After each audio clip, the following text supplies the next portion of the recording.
LR, the liberal redneck here, coming to you from a country that has a terrible record when it comes to our treatment of children. That makes the evangelical outrage over the right to life even more ludicrous.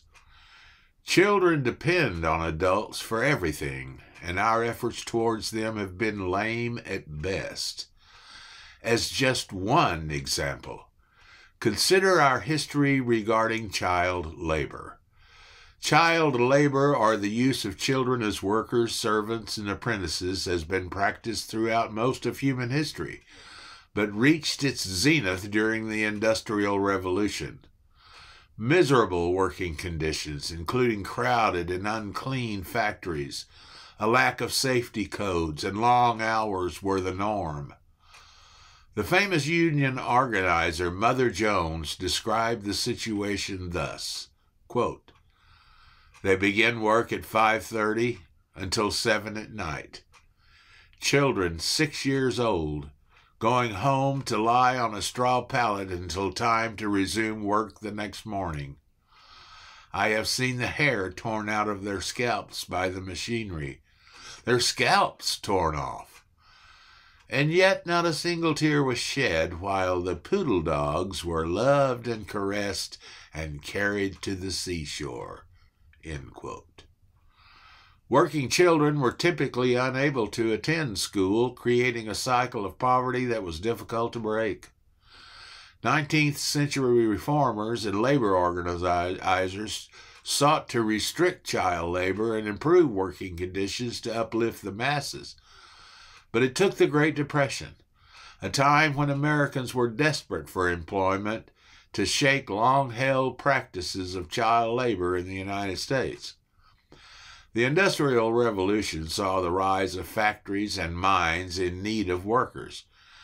Children were ideal employees because they could be paid less, were often of smaller size so they could attend to tasks in tight places, and were less likely to organize and strike against their pitiable working conditions. Before the Civil War, women and children played a crucial role in American manufacturing, though it was still a relatively small part of the economy. Advances in manufacturing techniques after the war increased the number of jobs, and therefore increased the number of child laborers. The Great Depression left thousands of Americans without jobs and led to sweeping reforms under the New Deal programs of Franklin Roosevelt. These focused on increasing federal oversight of the workplace and giving out-of-work adults jobs, thereby creating a powerful motive to remove children from the workforce. Almost all of the codes developed under the National Industrial Recovery Act served to reduce child labor. The Fair Standards Act of 1938 set a national minimum wage for the first time, a maximum number of hours for workers in interstate commerce, and placed limitations on child labor. In effect, the employment of children under 16 years of age was prohibited in manufacturing and mining.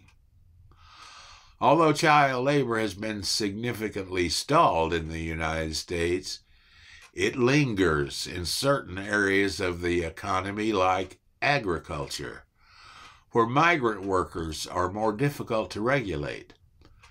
Since 1938, federal laws have excluded child farm workers from labor protection provided to other working children. For example, children 12 and younger can legally work in farm fields, despite the risk posed by exposure to pesticides and farm machinery. Employers in the garment industry have turned to the children of illegal immigrants in an effort to compete with imports from low-wage nations.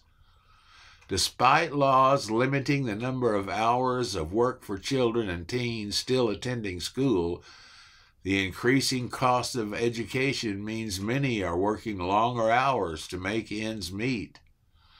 State by state, enforcement of child labor laws varies to this day. Children are the future, and the kind of future depends on how they are treated today. You can reach me with comments, questions, or suggestions at theliberalredneck@gmail.com. And you can listen to all our podcasts at blogtalkradio.com/theliberalredneck. Thanks for watching.